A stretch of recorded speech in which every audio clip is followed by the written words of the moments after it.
tonight's edition of News in Depth. I'm Ivor Wharton. Thanks for joining us. First up, grief filled the air at the Georgetown Public Hospital as teachers and relatives of 6-year-old Glenston Skeet were greeted with news of his death. The lad, just moments before his demise, was with a group of children at the Pleasance Community Center ground practicing for tomorrow's school sports when a football goalpost fell on him. His mother, who is expecting her 9th child, was inconsolable as she struggled to come to terms with her son's death.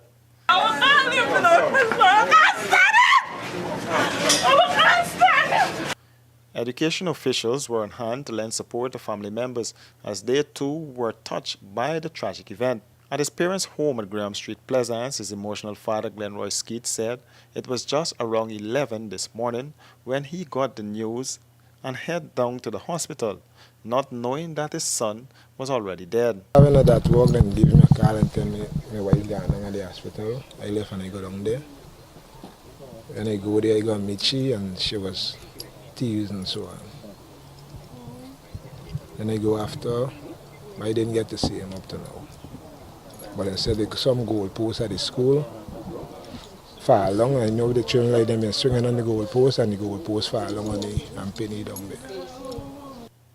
He shared a moment he had with his son this morning that will live with him for the rest of his life.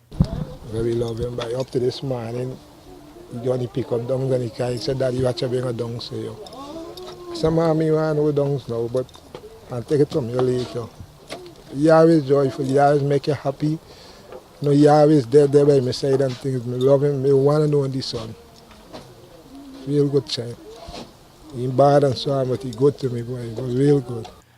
At the community center ground, education officials were doing their own investigation. The goalpost was never placed properly in the ground, and persons around the area said it was a tragedy waiting to happen. The caretaker at the facility said he asked the teacher to keep the children away from that area.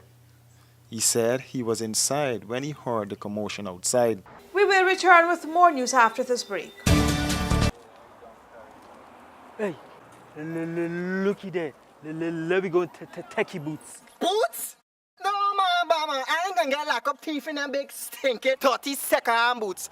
Plus, it gonna be more cheaper online. And don't got my favorite color, pink. Let me go on.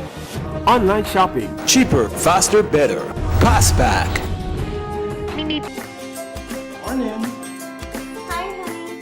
Your family will love new Abbey butter spread.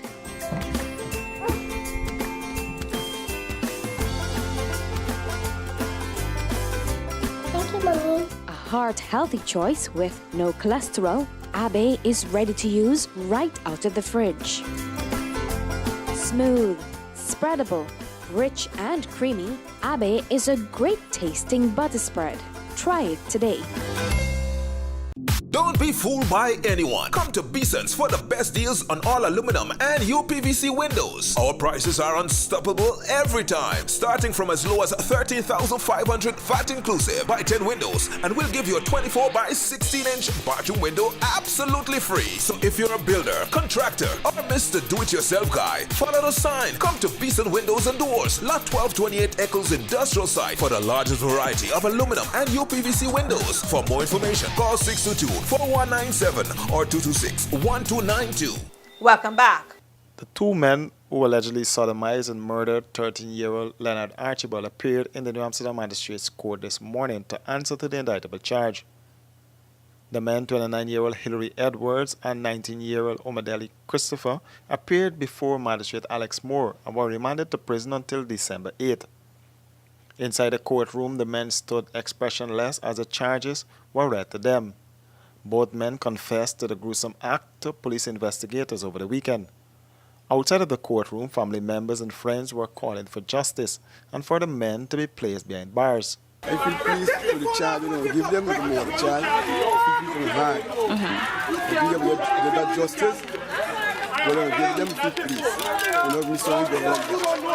One of the suspects was professing his innocence of the crime while he was being escorted into the police vehicle. Prove me innocence, everybody.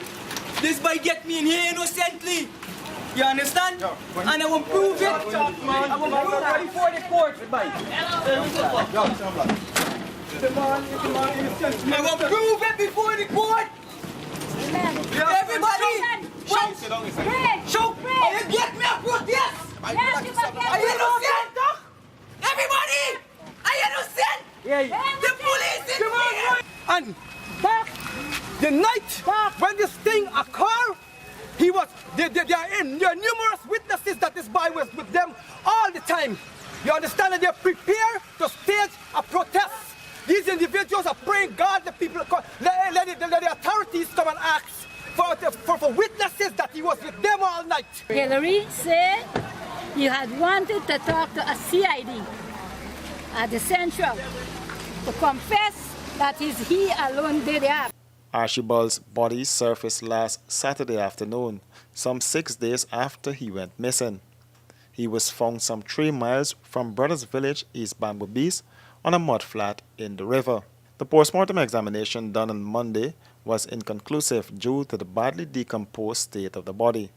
The police cracked the case after they arrested 2 villagers who later confessed to sodomizing the lad, then dumping his body at the back of one of the men's house at Sisters Village, East Bamboo Beach. The police say one of the suspects reported that the boy became unconscious during the painful ordeal, and it was at this point the suspects decided to dump his body.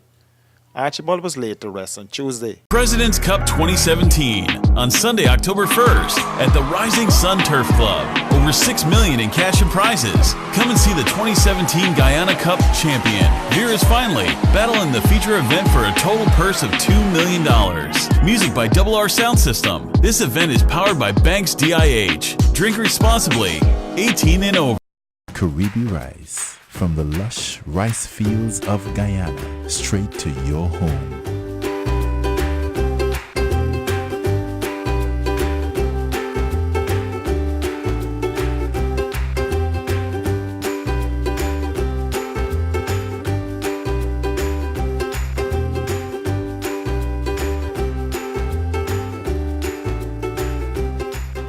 Caribbean rice, our people, our rice. That's a wrap for this edition of News in Depth. Do join us same time tomorrow for another edition.